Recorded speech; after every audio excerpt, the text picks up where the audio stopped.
നമുക്ക് വേദയുടെ വിക്രത്തിന്റെ ഇന്നത്തെ നല്ലൊരു വിശേഷം കേട്ടാലോ?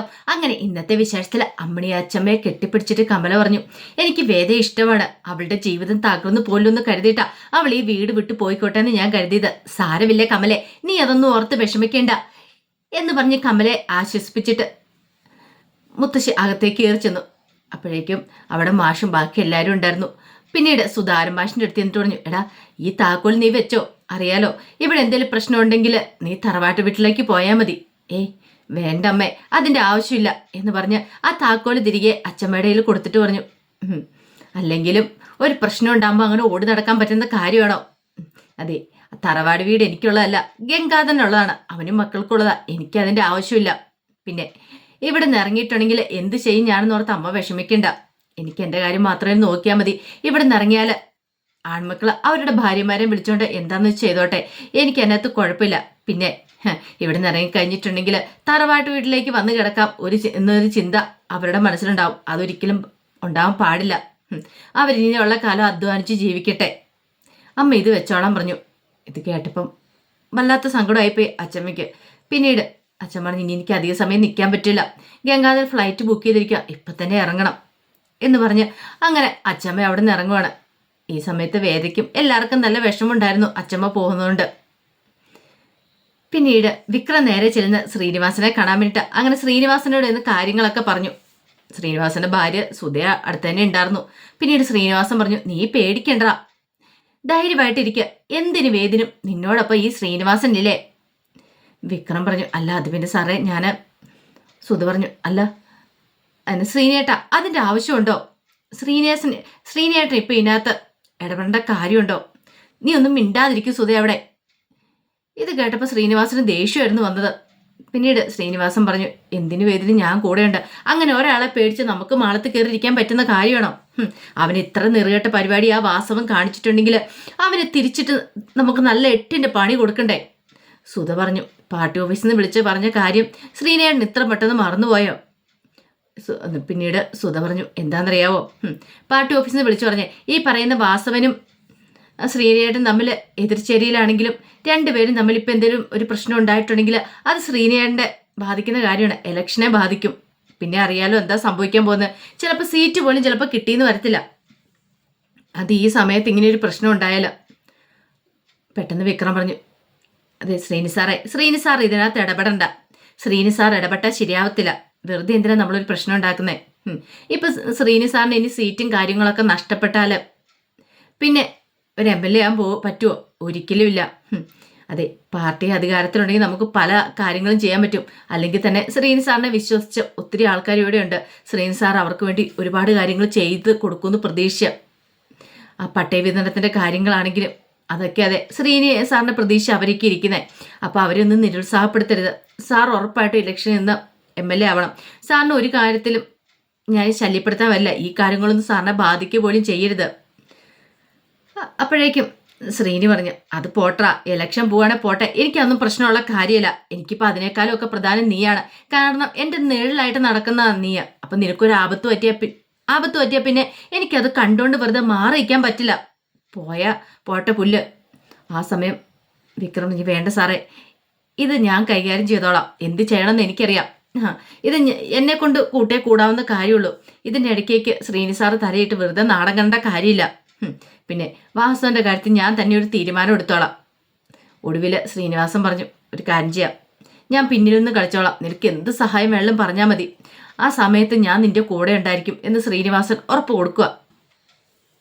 പിന്നീട് വിക്രം അങ്ങോട്ടേക്ക് പോയി. ശ്രീനിവാസൻ ഭാര്യയെ രൂക്ഷമായിട്ട് നോക്കിയിട്ട് അകത്തേക്ക് കയറി പോവാണ്. സുധയ്ക്കാണെങ്കിൽ ഒരു കാരണവശാൽ ശ്രീനിവാസൻ വിക്രത്തിന്റെ കാര്യത്തിൽ ഇടപെടുന്നൊന്നും ഇഷ്ടമില്ല. വിക്രം എല്ലാ ഉപകാരങ്ങളും ചെയ്തു കൊടുക്കുകയും വേണം, അവന്റെ കാര്യത്തിൽ ഇടപെടാനും പറ്റില്ല. പിന്നീട് വിക്രം നേരെ പോകുന്ന ഇലക്ട്രിസിറ്റി ഓവർസിയറുടെ വീട്ടിലേക്കാണ്. അങ്ങനെ കോളിംഗ് ബെൽ അടിച്ചു കഴിഞ്ഞപ്പോഴത്തേനും ഓവർസിയർ വന്ന് കഥ തുറന്നു. അല്ല, മുരളീധരൻ സാറല്ലേ? അതെ. എന്നെ മനസ്സിലായോ? സുധാരമാഷിന്റെ മോന്. അത് തന്നെ. അല്ല സാറേ, നമുക്ക് ഇവിടെ നിന്ന് സംസാരിക്കണോ അതോ അകത്തേക്ക് കയറുമെന്ന് സംസാരിക്കണോ? അല്ല അത് പിന്നെ നീ എന്തിനാ ഇപ്പോൾ വന്നേ? അല്ല സാറേ, ഞാൻ അകത്തേക്ക് കയറാം, അതാ സാറിന് ഇച്ചിരി നല്ലത് എന്ന് പറഞ്ഞ് വിക്രം അകത്തേക്ക് കയറി. കഥ അങ്ങോട്ട് അടച്ചു. എന്തിനാണെന്നറിയാവോ, ഇവിടെ വെച്ച് 4 തല്ല് സാറിൻ്റെ തരുവാണെങ്കിലും നാട്ടുകാരെ കണ്ട ഓവർസിയർ അല്ലേ, ഓവർസിയർക്ക് നാണക്കേടല്ലേ, ഞാൻ തല്ലിയെന്നറിഞ്ഞാൽ. അല്ല നീ എപ്പോഴും എന്തിനാ വന്നേ? എന്തിനാടാ ഇങ്ങോട്ടേക്ക് വന്നേ? എന്തിനാന്നും മനസ്സിലായില്ലല്ലേ? ഞാൻ ശരിക്കും മനസ്സിലാക്കി തരാം. അല്ല സാറിൻ്റെ ഭാര്യയും മക്കളും ഇവിടേക്കാണോ? അല്ല സാറിൻ്റെ ഭാര്യ ഇവിടെയാണ് താമസം. അപ്പോഴേക്കാണ് മാവേലിക്കര. ഓ മാവേലിക്കര, ഇപ്പം മനസ്സിലായി. സാറിൻ്റെ ഭാര്യയ്ക്ക് ജോലിയുണ്ടോ? അല്ല അത് പിന്നെ സഹകരണ ബാങ്കിൽ. ഓ മനസ്സിലായി. MLA വാസവൻ്റെ പാർട്ടിയൊക്കെ ഭരിക്കുന്നത് അവരുടെ സ്വാധീനമുള്ള ആ ബാങ്കിലെ സഹകരണ ബാങ്കിലല്ലേ ഭാര്യ ശാരദ മുരളീധരൻ ജോലി ചെയ്യുന്നത്? അതെ. അപ്പം അതാണ് കാര്യം. അല്ല ആ ബാങ്കിലല്ലേ കഴിഞ്ഞ ഇടയ്ക്ക് ഒരു 2 കോടി രൂപയുടെ അഴിമതി നടന്നേ? അതിൻ്റെ അകത്ത് ഒന്നാം കക്ഷി ഈ പറയുന്ന ശാരദ മുരളീധരനായിരുന്നില്ലേ?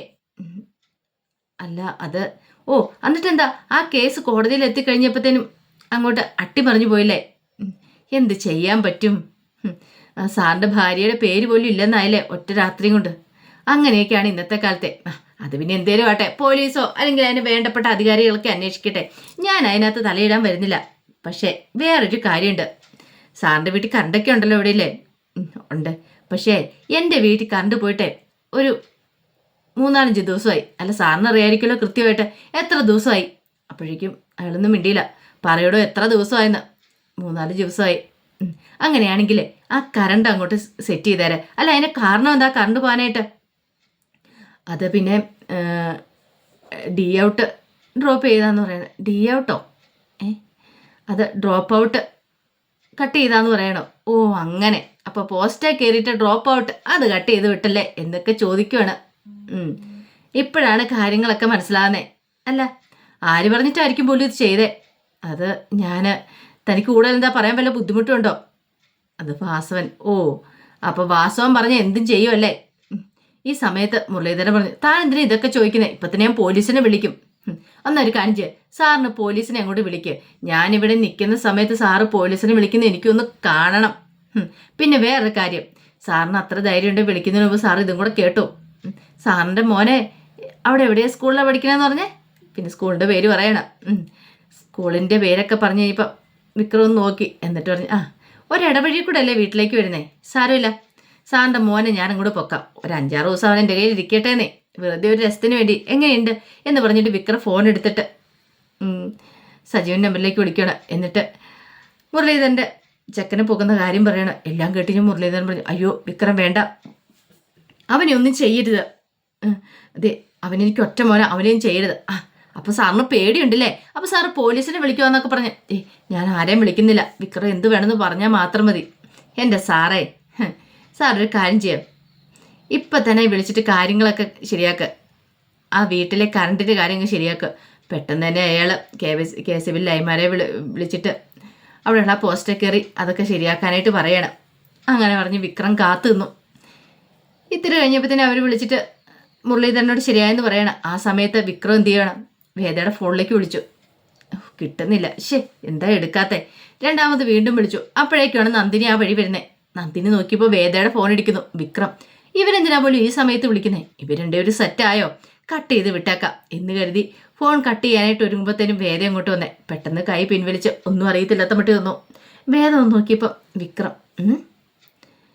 വിക്രമോ എന്നോർത്ത് വേദ കോളെടുത്തു. എന്താ വിക്രം? അതെ, വീട്ടിൽ കറണ്ട് വന്നോ നോക്ക്. വേദ പോയി ഫാനിട്ട് നോക്കി. ശരി, കറണ്ട് വന്നെന്ന് പറയണം. ശരി. പിന്നീട് വിക്രം മുരളീധരനോട് പറഞ്ഞു, ഈ ഒരു തവണത്തേക്ക് ക്ഷമിച്ചു വിട്ടിരിക്കുന്നു. ഇനി ഇങ്ങനെ എന്തെങ്കിലും ഉണ്ടായിട്ടുണ്ടല്ലോ, ഇതൊന്നും ആയിരിക്കില്ല എന്ന് പറഞ്ഞ് വിക്രം അങ്ങോട്ട് ഇറങ്ങി പോവണം. ആ സമയം വേദയുടെ അടുത്ത് എന്നിട്ട് നന്ദിനി വെച്ചു, അല്ല നിങ്ങൾ രണ്ടുപേരും സെറ്റായെന്ന് നിൽക്കും. ആര്? അല്ല നീയും വിക്രം. ഓ അതോ? അതങ്ങനെയൊക്കെയാ. പ്രത്യക്ഷ ഞങ്ങൾ അകൽച്ചയിലാണെങ്കിലും ഞങ്ങൾ അല്ലാത്ത സമയത്തൊക്കെ ഭയങ്കര അടുപ്പത്തിലാണ്. അത് നന്ദിനി അടുത്തേക്ക് പറഞ്ഞാൽ മനസ്സിലാവില്ല ആ അടുപ്പത്തിൻ്റെ കാരണം എന്താന്ന്. എല്ലാവരുടെ മുന്നിൽ ഞങ്ങൾ അങ്ങനെയൊക്കെ അഭിനയിക്കും, പക്ഷേങ്കിൽ അകത്തുണ്ടല്ലോ ഞങ്ങളിങ്ങനെയൊന്നും അല്ല, നല്ല അടിപൊളിയല്ലേ ഞങ്ങളുടെ ജീവിതം എന്ന് പറഞ്ഞ് നന്ദിനിയെ ഒന്ന് കളിയാക്കുകയാണ്, ഒന്ന് വാരി വിടുവാണ്. ഇത് കേട്ടപ്പോൾ ശ്രീജയ്ക്ക് ചിരി വന്നു. ശ്രീജ ഒന്നും മിണ്ടാതെ അങ്ങോട്ട് കയറിപ്പോയി. നന്ദിനിയാണെങ്കിൽ വേദയെ നോക്കുകയാണ്. വേദ ഒരു കള്ളച്ചിരിയൊക്കെ ചിരിച്ച് അങ്ങോട്ടേക്ക് പോയി. പിന്നീട് വേദ തുണിയൊക്കെ എടുത്തുകൊണ്ടിരിക്കുന്ന സമയത്താണ് ശ്രീജ അങ്ങോട്ടേക്ക് വരുന്നത്. ശ്രീജ വന്നിട്ട് പറഞ്ഞു, അല്ല ഇന്ന് മിക്കവാറും വിക്രമായിരിക്കില്ലേ കറണ്ടും കാര്യങ്ങളൊക്കെ ശരിയാക്കിയിട്ടുണ്ടായിരിക്കുക. അപ്പോഴേക്കും വേദ പറഞ്ഞു, അതെ വിക്രം അങ്ങനെ ശരിയാക്കണമെങ്കിൽ വിക്രം മിക്കവാറും ചെയ്തിരിക്കുന്നത് എന്താണെന്നറിയാവോ? ഒരു പക്ഷേങ്കിൽ ഈ കറണ്ടിൻ്റെ ഓഫീസിലുള്ള ആരെങ്കിലും ഒരു പക്ഷേ ഓവർ സീറ ആയിരിക്കും പോയി ഭീഷണിപ്പെടുത്തിയിട്ടുണ്ടായിരിക്കും. അങ്ങനെ ഭീഷണിപ്പെടുത്തിയിട്ടായിരിക്കും ഇവിടെ കണ്ടു വന്നിരിക്കുന്നത്. വിക്രത്തെ കൊണ്ട് ചെയ്യാൻ പറ്റുന്ന വിക്രം അങ്ങനെ ചെയ്തു. ഈ സമയത്ത് ശ്രീജ പറഞ്ഞു, ഇനിയിപ്പോൾ എന്നാലും ഇതും കൊണ്ടായില്ലല്ലോ ജപ്തി നടപടി. അത് ശരിയാ, അതെന്ത് ചെയ്യുന്നു പോലും അറിയത്തില്ല. അതാണ് ഏറ്റവും വലിയ പ്രതിസന്ധി എന്ന് പറഞ്ഞാൽ. ജപ്തി നടപടിക്ക് ഇനി അധികം നാളില്ല. അത് അതിനേക്കാളും വലിയൊരു പ്രശ്നമായിട്ട് കിടക്കുക. ശ്രീജ പറഞ്ഞു, അച്ഛൻ എങ്ങനെ സഹിക്കുമെന്ന് എനിക്കറിയില്ല. അച്ഛൻ പുറമേ ഒന്നും കാണിക്കുന്നില്ലെന്നുള്ളൂ. അച്ഛനെ വീട് സ്ഥലവും പോയിട്ടുണ്ടെങ്കിൽ പിന്നെ അച്ഛൻ ജീവിച്ചിരിക്കുമെന്ന് പോലും തോന്നില്ല. അത്രയ്ക്ക് വലിയ ടെൻഷനില്ല അച്ഛന്. ആ സമയത്ത് വേദ പറഞ്ഞു, ശ്രീജയത്തിൽ ടെൻഷൻ അടിക്കാതിരിക്കും, സമാധാനമായിട്ടിരിക്കും. അപ്പോഴാണ് കുക്കർ വിസിലടിക്കാൻ ശബ്ദം കേട്ടെ. വേദ പരിപ്പ് വിസിലടിച്ചെന്ന് തോന്നി, ഞാൻ അങ്ങോട്ട് ചെല്ലട്ടെ എന്ന് പറഞ്ഞ് അകത്തേക്ക് കയറിപ്പോയി. ആ സമയം വേദ ഇങ്ങനെ ആലോചിച്ചു. പിന്നീട് വേദ വന്നിട്ട് ദർശൻ വക്കീലെ വിളിക്കുകയാണ്.